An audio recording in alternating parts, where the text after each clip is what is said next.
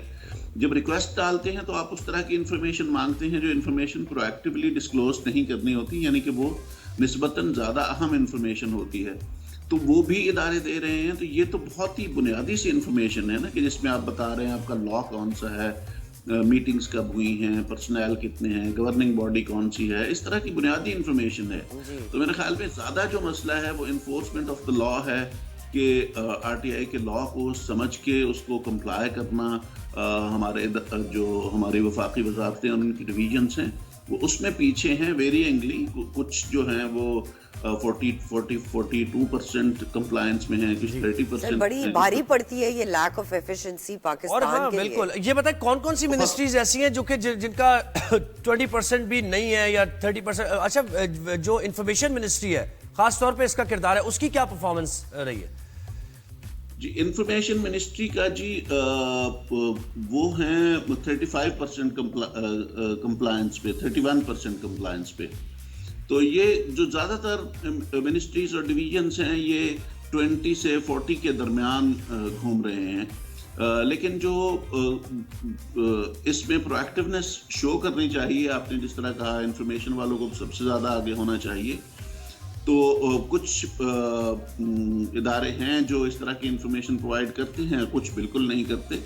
تو مسئلہ بیسیکلی یہ ہے کہ جب آپ کی اس طرح کی انفارمیشن پبلک ڈومین میں اویلیبل نہیں ہوتی تو لوگ اندازے لگاتے ہیں، لوگ تکے لگاتے ہیں، لوگ شک کرتے ہیں، اور پھر جو باتیں پھیلتی ہیں، جب ٹائم پہ انفارمیشن نہیں ہوتی تو پھر وہ جو گیس ورک ہے وہ رشید صاحب یہ بھی بتائیے گا، گلوبلی انٹرنیشنل کوئی رول ہے ایسا جہاں ان کو کہا جائے کہ جی آپ کے ڈپارٹمنٹس نے اتنی پرسنٹیج ٹرانسپیرنسی کے ساتھ یہ انفارمیشن بیس لائن کوئی ڈسکلوجرز جو ہیں، پرو ایکٹیو ڈسکلوجرز، اس پہ انٹرنیشنل بیسٹ پریکٹسز موجود ہیں، مگر ہمارا اپنا جو لا ہے، کیونکہ جو رائٹ ٹو انفارمیشن ہے یہ رائٹ بن گیا ہے، 19A ہمارے کانسٹیٹیوشن میں ہے، تو اب یہ لوگوں کا حق ہے کہ ان کو گھر بیٹھے پتہ چلے کہ سرکار میں کیا ہو رہا ہے، کون لوگ کر رہے ہیں اور کیا کر رہے ہیں۔ تو یہ لوگوں کا حق ہے اور یہ آئینی حق ہے، تو آئینی حق کو فراہم کرنا ریاست کی ذمہ داری ہے، اور ریاستی ادارے اور جو ہماری منسٹریز۔ اچھا رشید صاحب ایک اور چیز بتائیے گا، تو اس کا مطلب ہے یعنی یہ جڑا ہوا معاملہ فیک نیوز سے بھی ہے، فیک نیوز کے خلاف بڑی کارروائیاں ہو رہی ہیں اور ہم انٹرنیٹ کے ذریعے یا پھر دیگر اقدامات کر کے ہم یہ کوشش کر رہے ہیں کہ اس کا اسپریڈ روکا جائے، لیکن آپ کی فائنڈنگ میں یہ نشاندہی کی گئی کہ اگر یہ منسٹریز ہی اپنی کارکردگی بہتر کر لیں اور لوگوں تک انفارمیشن پہنچائیں تو آدھا معاملہ یہ فیک نیوز کا ویسے حل ہو جائے گا۔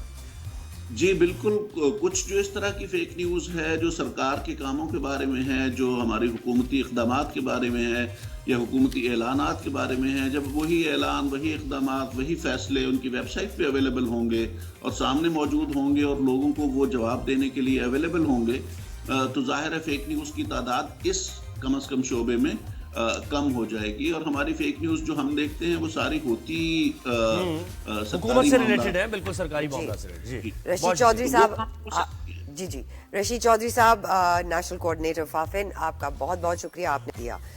بھائی وہی بات ہے، کانسٹیٹیوشنل رائٹ ہے ہر پاکستانی کا کہ اس کو نیوز فراہم کی جائے ٹرانسپیرنسی کے ساتھ۔ بالکل جی، اب ایک چھوٹی سی بریک لے رہے ہیں، لیکن بریک سے آنے کے بعد آپ کو ملوائیں گے اسکواش چیمپئن جو برٹش اوپن میں انہوں نے، جونیئر برٹش اوپن میں انہوں نے پاکستان کا نام روشن کیا ہے۔ کہیں مت جائیے گا، we'll be right back with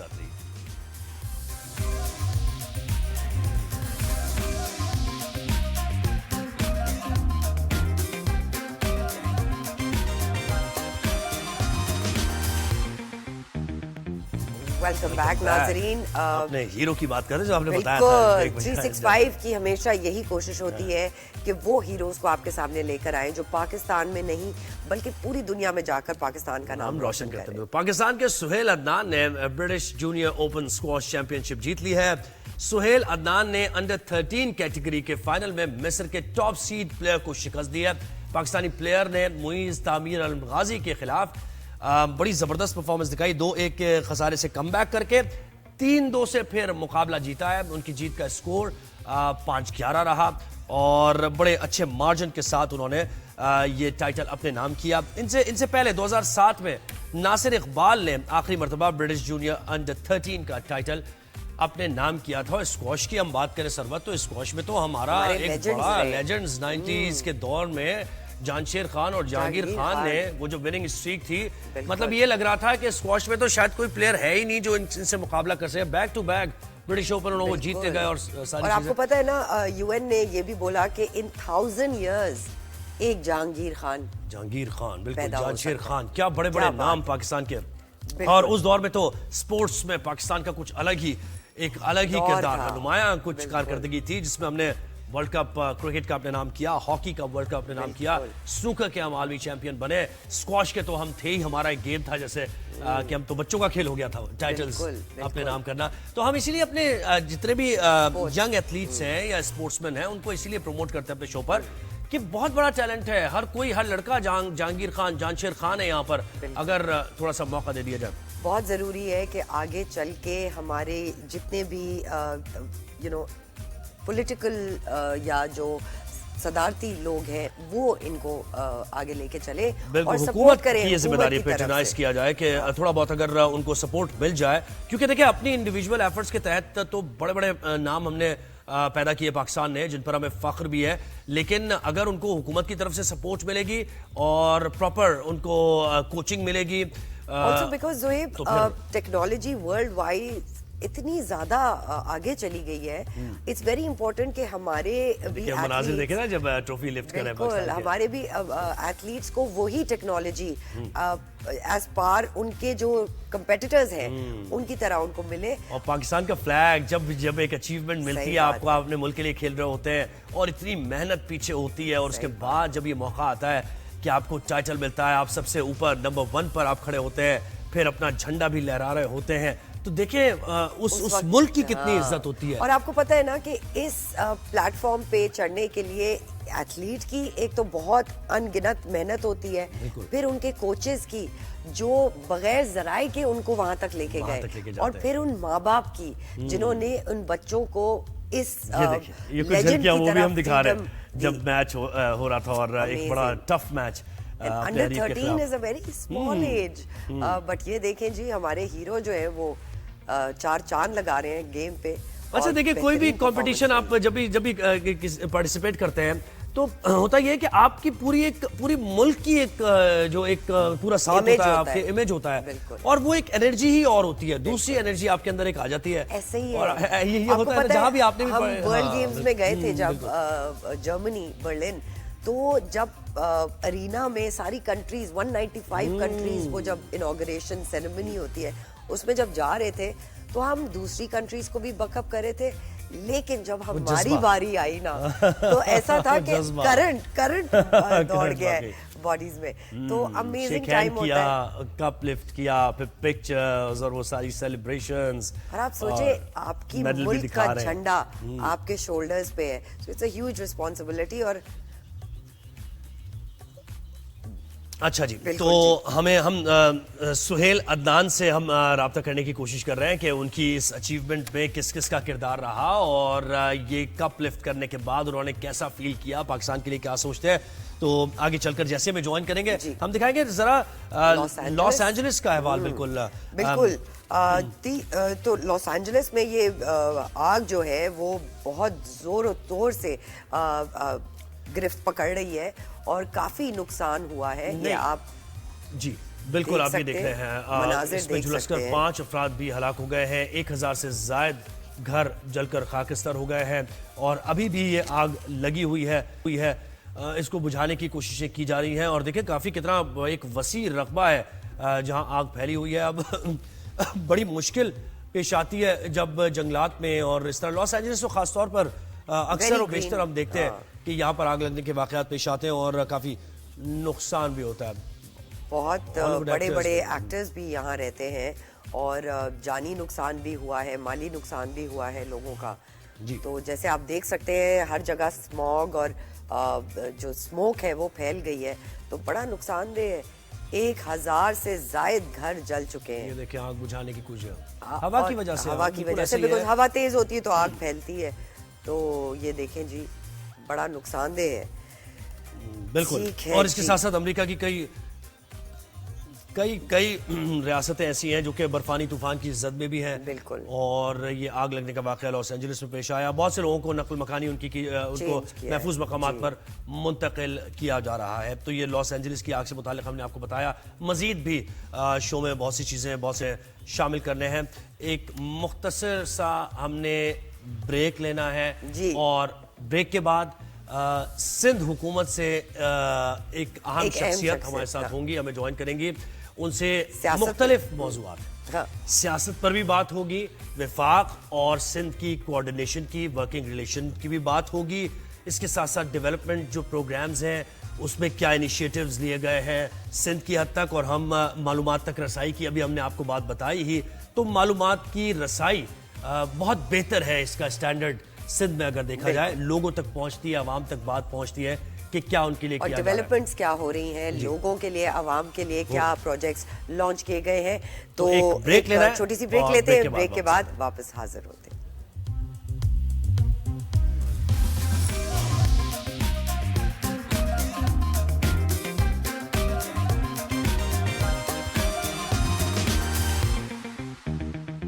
welcome back ناظرین. اب کچھ بات کرتے ہیں کل کے وزیر اعظم کے دورے کی. اہم معاملے. وزیر اعظم نے کراچی کا دورہ کیا. کل پیپلز پارٹی کے وفد سے ملاقات بھی ہوئی وزیر اعظم کی.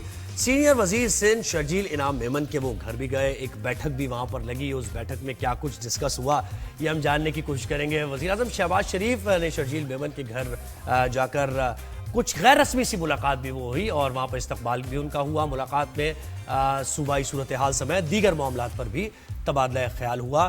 مزید کچھ ٹیکس کے معاملات اور یہ ریفارمز کے معاملات تو ڈسکس ہوئے اس دورے کے دوران. تو اس پر ہم ذرا جانیں گے کہ سندھ میں کیا تاثر اس ملاقات کا لیا گیا اور کتنے پر امید ہیں سندھ حکومت کے اس طرح کی ملاقاتیں اگر ہوتی رہیں تو کوارڈینیشن مزید. جی اسی پہ بات کرنے کے لیے ہمیں جوائن کیا ہے شرجیل میمن صاحب نے, سینئر پروونشنل منسٹر ہیں, وزیر سندھ بھی ہیں. السلام علیکم سر, تھینک یو سو مچ, آپ نے ہمیں اپنا قیمتی وقت دیا. سر یہ بتائیے کہ وزیر اعظم کا دورہ کراچی کیسا رہا, کیا بات ہوئی سندھ کو لے کے, وفاقی حکومت کو لے کر, بہتر کوارڈینیشن دونوں صوبوں میں ہونا کتنی ضروری ہے, کیا کہیں گے آپ؟ جی شکریہ. دیکھیے پرائم منسٹر صاحب اپنے ایک آفیشیل وزٹ پہ پہلے کراچی آئے ہوئے تھے اور اس وزٹ پہ انہوں نے کراچی اسٹاک ایکسچینج کا دورہ کیا, کے پی ٹی کا دورہ کیا اور اس کے بعد پھر ان کے نجی ملاقاتیں ان کی ہوئیں جس پہ وہ چیف منسٹر صاحب کے پاس بھی گئے اور پھر وہ میں ان کا شکر گزار ہوں کہ وہ میرے پاس بھی تشریف لے کر آئے. اور ڈیفینیٹلی وہ جو چیف منسٹر صاحب کے پاس گھر پہ گئے اور جو میرے پاس آئے وہ ان کا ایک نجی دورہ تھا, لیکن اس پہ ڈیفینیٹلی جب سیاسی پارٹیاں بیٹھتی ہیں تو سیاسی باتیں بھی ہوتی ہیں اور پھر ہلکے پھلکے گلے شکوے وہ بھی ہوتے ہیں. اور ان کے ساتھ deputy prime minister Ishaq Dar صاحب بھی تھے اور اسحاق ڈار صاحب سے بھی یہ بات چیت ہوئی کیونکہ ایک دن پہلے ہی اسحاق ڈار صاحب جو ہے وہ چیئرمین بلاول بھٹو زرداری صاحب سے اسلام آباد میں ان کی ملاقات ہوئی تھی. تو ڈیفینیٹلی ہم نے کہا کہ جو پیپلز پارٹی کے جو خدشات ہیں برائے مہربانی ان خدشات کو جو ہے وہ ایڈریس کیا جائے. پیپلز پارٹی کے جائز خدشات ہیں, جائز مطالبات ہیں. ہم چاہتے ہیں کہ جو بھی گورنمنٹ فارم ہونے سے پہلے جو کمٹمنٹس پیپلز پارٹی کے ساتھ ہوئی ہیں جو کہ ذاتی کمٹمنٹس نہیں ہیں, وہ عوام کے لیے ہیں, عوام کی بھلائی کے لیے, عوام کی فلاح و بہبود کے لیے ہیں. ان کمٹمنٹس میں فیڈرل گورنمنٹ جو ہے وہ اپنا رول پلے کرے. تو یقین دہانی تو کرائی گئی ہے. تو ہم امید کرتے ہیں کہ جو بھی کمٹمنٹس ہیں, جو بھی اس طرح کی باتیں ہیں, اس پہ جلد از جلد عمل ہو تاکہ جو گریونسز ہیں ان کو بھی ایڈریس ہو اور جو لوگوں میں یہاں پہ پبلک میں اور عوام میں جو مایوسی ہے اس کا خاتمہ ہم کر سکیں. اچھا صاحب یہ کہیے گا کہ سندھ اور وفاق کے درمیان ہم نے دیکھا چیئرمین پیپلز پارٹی بلاول بھٹو زرداری نے بھی تحفظات کا اظہار کیا. پانی کی تقسیم کا معاملہ ہے, ایک بڑا ایشو ہے. پھر اس کے بعد میگا پروجیکٹس میں لوگوں کو تو یہ تاثر ملتا ہے نا کہ ڈیلے ہو رہا ہے، لیکن اس کی وجہ یہ ہے کہ وفاق کی طرف سے وہ فنڈز وغیرہ کے معاملات، تو آپ یعنی بہتر کوارڈینیشن کے لیے اس دورے کو اہم سمجھ رہے ہیں اور مزید بھی یہ کوآپریشن، کوارڈینیشن اور ایک دوسرے سے ملاقاتوں کا اگر سلسلہ چلتا رہتا ہے تو یہ تحفظات دور ہو جائیں گے آنے والے وقت میں؟ دیکھیے، ایک میں واضح کروں کہ سندھ اور وفاق کے درمیان کوئی لڑائی نہیں ہے، یہ سندھ گورنمنٹ کی اس وقت اور فیڈرل گورنمنٹ کے کچھ ایشوز ہیں، کچھ ہمارے گریونسز ہیں، وہ اس کا ایشو ہے۔ نمبر سیکنڈ کہ پیپلز پارٹی یہ چاہتی ہے کہ جو بھی سندھ کے عوام جو کہ سب سے زیادہ ٹیکس دیتے ہیں، تو یہاں پہ جو اسکیمز ہیں، یہاں پہ جو ڈیولپمنٹ کے کام ہیں، ان کو ترجیح دی جائے۔ میں ایک پروجیکٹ ابھی مثال دیتا ہوں، سکھر اور حیدرآباد کا موٹر وے جو ہے وہ ایک ہماری طویل مطالبہ بھی ہے اور وہ فیڈرل گورنمنٹ کا روڈ ہے۔ وہ سڑک جو ہے سندھ گورنمنٹ چاہے بھی نہیں بنا سکتی کیونکہ وہ پراپرٹی وہ نیشنل ہائی وے کی ہے اور فیڈرل گورنمنٹ کی ہے۔ تو اس پہ وہ سکھر اور حیدرآباد کا جو موٹر وے ہے اس کے لیے اس وقت وہ بہت خستہ حالت ہے۔ پاکستان کی خستہ ترین جو سڑک وہ اس وقت سکھر اور حیدرآباد کا موٹر وے ہے، اور اس کی وجہ سے ایک تو حادثات ہوتے ہیں، قیمتی جانیں جاتی ہیں اور یہ روزمرہ کا معاملہ بن گیا۔ اس کے علاوہ جو ایک اور امپورٹنٹ چیز ہے کہ جتنے بھی موٹر ویز پورے پاکستان میں بنتے ہیں اس کا مقصد یہ ہوتا ہے کہ کمیونیکیشن سسٹم کو بہتر کیا جائے اور اس کے ساتھ ساتھ لوگوں کو جو ہے وہ عام رفت ان کی آسان ہو سکے۔ لیکن اس وقت وہ بہت میزریبل بنی ہوئی ہے کیونکہ وہاں پہ جو ہے تو روڈ کی خرابی ہے، پھر ٹائم زیادہ لگتا ہے، اور یہ صرف سندھ کے لوگوں کے لیے روڈ نہیں ہے، وہ سڑک جو ہے وہ پورے پاکستان کے لیے، کیونکہ پوری دنیا میں جہاں پہ بھی ملک اور قوم ترقی کرتے ہیں وہ کمیونیکیشن کی وجہ سے کرتے ہیں۔ تو اس وقت آپ کے پاس پورٹ پورے پاکستان میں ایک ہی ہے اور وہ ہے کراچی میں۔ تو اگر کراچی میں پورٹ ہے تو آپ کی جتنی بھی امپورٹس ہیں، آپ کی جتنی بھی ایکسپورٹس ہیں، جو بھی پورٹ پہ سامان آپ کا آتا ہے، جو پورٹ سے سامان آپ کا جو پورے پاکستان میں جاتا ہے، تو وہ سارا کا ساری جو ہے ٹرانسپورٹیشن جو ہے وہ اس وقت اگر اس وقت سکھر حیدرآباد موٹر وے کی وجہ سے ایک پرابلم بنی ہوئی ہے تو اس کو فیڈرل گورنمنٹ کی ذمہ داری ہے کہ اس کو فرسٹ پرائرٹی پہ اس کو ایڈریس کرے اور اس کے ساتھ ساتھ جو ہے وہ تاکہ وہ ایڈریس کرے تاکہ وہ چیزیں بن سکیں۔ مطلب کاسٹ کتنا ہم نگران کریں گے۔ اس طرح کے بہت سارے اور پروجیکٹس ہیں جس پہ سندھ گورنمنٹ کی ریزرویشن ہے۔ پانی کی آپ نے بات کی، یس، پانی پہ بھی، پانی کے منصوبے پہ بھی سندھ گورنمنٹ کا یہ ہے کہ جی جو بھی چیزیں ہیں وہ سندھ گورنمنٹ کو اعتماد میں دیا جائے اور جو پبلک کی جو گریونسز ہیں ان کو سب سے زیادہ جو ہے وہ امپورٹنس دی جائے۔ بالکل ٹھیک ہے۔ شرجیت صاحب یہ بھی بتائیے، بانی تحریک انصاف نے حکومت کو چارٹر آف ڈیمانڈ دینے کی اجازت دی ہے، آپ کیا سمجھتے ہیں کہ حکومت اس پوزیشن میں ہے کہ تحریک انصاف کے مطالبات جو وہ کر رہے ہیں وہ مان لیے جائے؟ دیکھیں جی، پاکستان پیپلز پارٹی یہ چاہتی ہے کہ تمام کانفلکٹس کا جو حل ہے دیٹ از اونلی ڈائلاگ۔ ہم سمجھتے ہیں کہ دنیا میں کوئی بھی بڑی جنگیں ہوں، لڑائیاں ہوں، جھگڑے ہوں، کانفلکٹس ہوں، اس کا صرف اور صرف ریزولوشن جو ہے وہ صرف ڈائلاگ کے ذریعے۔ تو ہم ڈائلاگ کی تو ہم بھرپور حمایت کرتے ہیں۔ اب ڈائلاگ کے بعد آگے بات کہ پی ٹی آئی کے جو مطالبات ہیں، پی ٹی آئی کے مطالبات، یہ اچھی بات ہے کہ وہ رائٹنگ میں دیں تاکہ وہ پبلک کے سامنے بھی آ سکیں کہ جی پی ٹی آئی ایگزیکٹلی مانگ کیا رہی ہے، اور کیونکہ اور اس کے بعد میں ایک اور چیز دکھاؤں گا کہ اس کے ساتھ ان کو ذمہ داری کا مظاہرہ بھی کرنا چاہیے۔ یہ نہیں ہو سکتا کہ ایک طرف پی ٹی آئی کی ٹیم جو ہے وہ حکومت کے ساتھ مذاکرات کر رہی ہو، دوسری طرف پی ٹی آئی کی جو ایکسپرٹس کی ایک ٹیم ہے، جو ان کی تھنک ٹینک ہے، جو ان کے فائنانسرز ہیں، جو ان کے وہ قوتیں ہیں جو ان کو سپورٹ کر رہی ہیں پس پردہ یا سامنے آ کے، وہ پاکستان کے خلاف سازشوں میں مصروف ہوں، وہ پاکستان کے خلاف ہر وہ اس قسم کی سازش وہ کر رہے ہوں جس سے پاکستان کو نقصان پہنچ رہا ہو، جو انٹرنیشنلی پاکستان کو ڈیمیج کرنے کی کوشش کر رہے ہوں، جو انٹرنیشنل فورمز پر جو ہے پاکستان کے اداروں کو بدنام کرنے کی کوشش کر رہے ہوں یا پاکستان کے اداروں کے خلاف کانسپریسیز کرنے کی کوشش کر رہے ہوں۔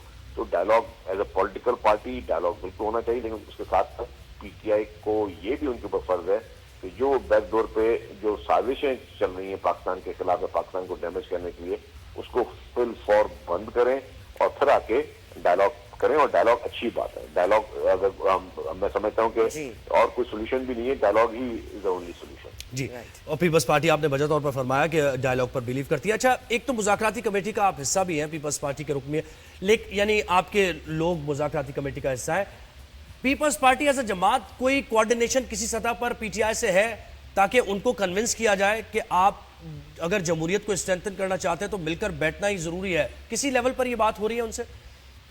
دیکھیے جی، جب الیکشن ہوئے تھے اور پہلی سینٹرل ایگزیکٹو کمیٹی کی میٹنگ ہوئی تھی پاکستان پیپلز پارٹی کی، تو پیپلز پارٹی نے سے پہلا میسج یہ کیا کہ ہم حکومت بنانے سے پہلے یا حکومت میں کسی کی بھی مدد کرنے سے پہلے ہم سب سے پہلے ہم پی ٹی آئی سے بھی بات کریں گے، پی ایم ایل این سے بھی بات کریں گے. ہم چاہیں گے کہ ہم ساری پارٹیوں سے بات کریں اور اگر پھر کوئی بھی پارٹی حکومت بناتی تو ہم ان کو فیئر موقع دیں گے. لیکن جب یہ سی سی کی طرف سے اعلامیہ آیا تو سب سے پہلے پی ٹی آئی نے کہا کہ جی ہم پیپلز پارٹی اور پی ایم ایل این سے بات چیت ہی نہیں کریں گے، جو میں سمجھتا ہوں ان کے سب سے بڑے میں بڑی سیاسی جو ہے وہ ایک امیچورٹی تھی، کیونکہ سیاستدان کبھی بات چیت کے دروازے بند نہیں کرتے. پی ٹی آئی نے اس وقت بھی ریجڈ اپنا ایک موقف رکھا اور آج وہی پی ٹی آئی جو اس وقت کہہ رہی تھی کہ ہم لوگ پیپلز پارٹی سے یا پی ایم ایل سے بات نہیں کریں گے، آج وہ انہی پارٹیوں کے ساتھ جو ہے وہ بیٹھے ہیں اور ان سے وہ بات چیت کر رہے ہیں. تو یہی چیز جو ہے میں سمجھتا ہوں ٹھیک ہے، اگر صبح کا بھولا شام کو گھر لوٹا ہے اس کو بھولا نہیں کہتے. اس وقت جو ریجڈ پالیسی تھی پی ٹی آئی کی لیڈرشپ کی یا جو جس طریقے کے ان کے دعوے تھے کہ جی ہم ان سے بات نہیں کریں گے، اب آج وہ بات چیت کی میز پر بیٹھے ہوئے تو ہم اس کو بھی ویلکم کرتے ہیں. تو اسی طریقے سے ڈائریکٹ اس طرح سے کوئی رابطہ نہیں ہے، لیکن ہم چاہتے ہیں کہ ٹھیک ہے، ہم پیپلز پارٹی نے کبھی بھی نہیں کہا کہ جی ہمارے دروازے بند ہیں، ہم کسی سے بات چیت نہیں کریں گے، یا پیپلز پارٹی نے کبھی بھی یہ نہیں کہا کہ جی ہمیں بس اب لائف ٹائم جو ہے ہمیں ایک ڈیڈ لاک رکھنا چاہیے.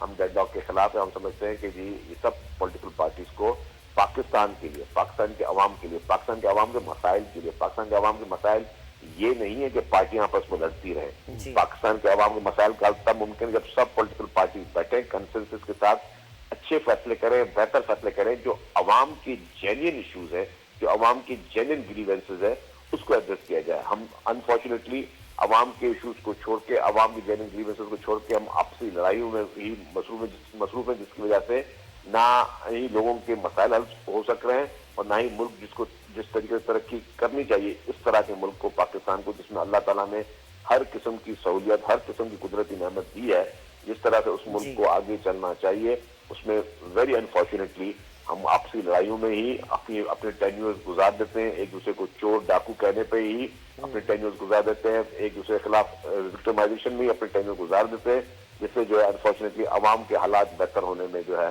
وہ کوئی اچھی کامیابی نہیں ملتی. اچھا شہید صاحب یہ کہے گا، آپ نے بہرحال آپ نے بھی صحیح کہا کہ یہ مذاکرات ایٹ لیسٹ شروع ہوئے ہیں، لیکن آپ کا جو سیاسی تجربہ ہے، آپ کیا سمجھتے ہیں کہ وہ جو ایک طرز سیاست پاکستان تحریک انصاف کر رہا ہے، کوئی نتیجہ خیز ہو پائیں گے یہ مذاکرات؟ امید تو آپ کی ہے، لیکن فورس ہی کیا کر رہے ہیں، اور کیا اس کے نتیجے میں بانی پی ٹی آئی کی رہائی آپ دیکھ رہے ہیں جو ان کا دیرینہ مطالبہ ہے؟ اگر پی ٹی آئی سچے دل کے ساتھ اور سچ کی نیت کے ساتھ بیٹھ جائے بغیر کسی منافقت کے، بغیر کسی جو ہے وہ ہپوکریسی کے، پھر تو چیزیں آگے بڑھ سکتی ہے. لیکن میں نے جس طرح پہلے عرض کیا کہ ایک طرف اپنی ایک ٹیم بھیجی ہوئی ہے جو کہ صرف اور صرف جو ہے وہ مذاکرات کی بات کرے، دوسری طرف ان کے سوشل میڈیا کے ہینڈلرز، سوشل میڈیا کے جو کہ پی ٹی آئی کے بانی کے اکاؤنٹ کو ہینڈل کرتے ہیں، اور جو ان کے انٹرنیشنلی ان کے جو تھنک ٹینکرز ہیں پی ٹی آئی کے جو ان کو سپورٹ کرتے ہیں، اور وہاں پہ وہ ملک کے خلاف سازش ہے. تو اس طریقے سے کبھی بھی چیزیں آگے نہیں بڑھ سکتی. ان کو چاہیے، میں پھر دوبارہ ریپیٹ کر رہا ہوں، کہ جو انٹرنیشنلی پاکستان کو ڈیمیج کرنے کی کوششیں یا سازشیں کر رہے ہیں تو اس کو بند کریں. دوسرا یہاں پہ نیک نیتی کے ساتھ بیٹھیں تو گورنمنٹ بھی اور باقی جو پولیٹیکل پارٹیز ہیں وہ بھی ان مدد کریں گے کہ ان کے مسائل حل ہو. ایک تو ہوگا یہ، جہاں پہ آپ نے بانی پی ٹی آئی کی رہائی کی بات کی، اس میں بھی دو چیزیں. ایک تو کیسز ہیں، چلیں جو کہ کیسز پہ ان کو کوئی خدشات ہیں، ڈیفینیٹلی عدالتیں موجود ہیں. پیپلز پارٹی کی ہو یا پی ایم ایل این ہو یا باقی پولیٹیکل پارٹیز نے کبھی بھی اگر ریلیف لیا تو عدالتوں سے ہی لیا ہے اور وہ جوڈیشری سے ہی ریلیف لیتے ہیں. لیکن اس کے ساتھ ساتھ ایک کیسز کی نوعیت یہ ہے جو کہ کیسز 9 مئی کے کیسز ہیں، جو دہشت گردی کے کیسز ہیں، جو کہ چھپے ہوئے نہیں ہیں، اور یہ بھی نہیں ہے کہ جی اس نے کی اس نے کیے. لیٹ سپوز ہم نے خود اپنے آنکھوں سے دیکھا ہے، ہم نے کراچی شہر میں وٹنس کیا ہے کہ 9 مئی میں کراچی میں بسیں چلائی گئیں، ایمبولینسز چلائی گئیں. آپ نے دیکھا کہ جی ریڈیو پاکستان پشاور جو ہے اس کو آگ لگائی گئی، کور کمانڈر ہاؤس پہ لوگ گھسے، جی ایچ پی میں لوگوں نے گھسنے کی کوشش کی، وہاں پہ توڑ پھوڑ کرنے کی کوشش کی، مجسمے شہداء کے، قومی ہیروز کے، ان کو مسمار کیا گیا. تو جو دہشت گردی کی چیزیں، دفعات ان چیزوں میں ہیں، اس کو ڈیفینیٹلی اس پہ بھی عدالتیں ہی فیصلہ کریں گے. اس میں یہ نہیں کہ نہ میں فیصلہ کر سکتا ہوں نہ آپ ایسے میڈیا میں بیٹھ کر بات کر سکتے ہیں یا فیصلہ کر سکتے ہیں, بات ہم کر سکتے ہیں, لیکن فیصلہ صرف عدالتوں نہیں کرنا ہے. تو یہ نہیں ہو سکتا کہ آپ مذاکرات کے عوض میں آپ یہ کہیں کہ جی ہم نے جو سرکار کا نقصان کر دیا, ہم نے جو املاک کا نقصان کر دیا, وہ ہمیں معاف کر دیا جائے. تو اس کے لیے بھی میرے خیال سے عدالتوں کے ہی دروازے جو ہے ان کے کھٹکھٹانے پڑیں گے. جی. اور 9 مئی اور 26 کے معاملات پہ یعنی آپ یہ سمجھتے ہیں کہ اگر ریئلائزیشن آ جائے اور وہ جو معافی کا مطالبہ اکثر و بیشتر سامنے آتا ہے سیاسی جماعتوں کی طرف سے کہ یہ اگر معافی مانگ لی جائے تو معاملات بہت زیادہ بہتر ہو سکتے ہیں, تو یہی پوائنٹ آف ویو آپ آگے لے کر چل رہے ہیں؟ دیکھیے جی 9 مئی ہو یا 26 نومبر ہو, اس کا پھر حل یہ ہے کہ پی ٹی آئی کے بانی جو کہ جیسے بیان دیتے ہیں اپنی چیز کو مانے کہ یس ہم نے یہ چیزیں کی ہیں, ہم نے یہ غلط حرکتیں کی ہیں, ہم نے ملک کو نقصان پہنچایا ہے, ہم نے املاک کو نقصان پہنچایا ہے, ہم اس چیز کو مانتے ہیں کہ ہم نے یہ غلطی کی ہے, ہم نے اس طرح کے واقعات کیے ہیں, لیکن اب ہمیں جو ہے وہ سمجھ آ گئی ہے اور ہم سمجھتے ہیں کہ جی یہ ہمیں نہیں کرنا چاہیے تھا. اور اس کے لیے اگر اسٹیٹ ہمیں معاف کرتی ہے, اسٹیٹ سے معافی اگر وہ باضابطہ طور پر مانگتے ہیں اور وہ کہیں کہ جی ہمیں اسٹیٹ معاف کرتی ہے, اور پھر اس کے بعد اسٹیٹ کا فیصلہ ہے. ظاہر اسٹیٹ میں فیڈرل گورنمنٹ ہے, فیڈرل گورنمنٹ پرائم منسٹر صاحب بیٹھے ہوئے ہیں, ان کی پوری کیبنٹ بیٹھی ہوئی ہے. اگر گورنمنٹ ان کو معاف کرتی ہے تو پھر اس سے وہ بھی میں سمجھتا ہوں کہ اگر کہتے ہیں پھر اگین میں کہوں گا کہ اگر وہ اپنی غلطی کا احساس کریں, غلطی کی توبہ کریں, پبلک کے سامنے آ کے پبلک اپالوجی کریں, تو ڈیفینیٹلی اس کو بھی کنسیڈر کرنا چاہیے, پازیٹیولی کنسیڈر کرنا چاہیے. جی شرجیل صاحب یہ بھی بتائیے گا کہ یہ اس دورے میں وزیر اعظم کے اس دورے میں کراچی کے کوئی میگا پروجیکٹ, سندھ کے کوئی میگا پروجیکٹس پہ بات ہوئی؟ جیسے آپ نے پنک بسز لانچ کی تھیں, بہت ساری خواتین کو وہ سینس آف سیکیورٹی ملی, کمفرٹ ملی. پھر آپ نے وہ نمبر پلیٹس کی جو وہ تھی اس سے بہت سارا ایڈ غازہ کو گیا. So these are very big projects. اسی طرح کے کوئی پروجیکٹس اس دفعہ پائپ لائن میں نظر آ رہے ہیں؟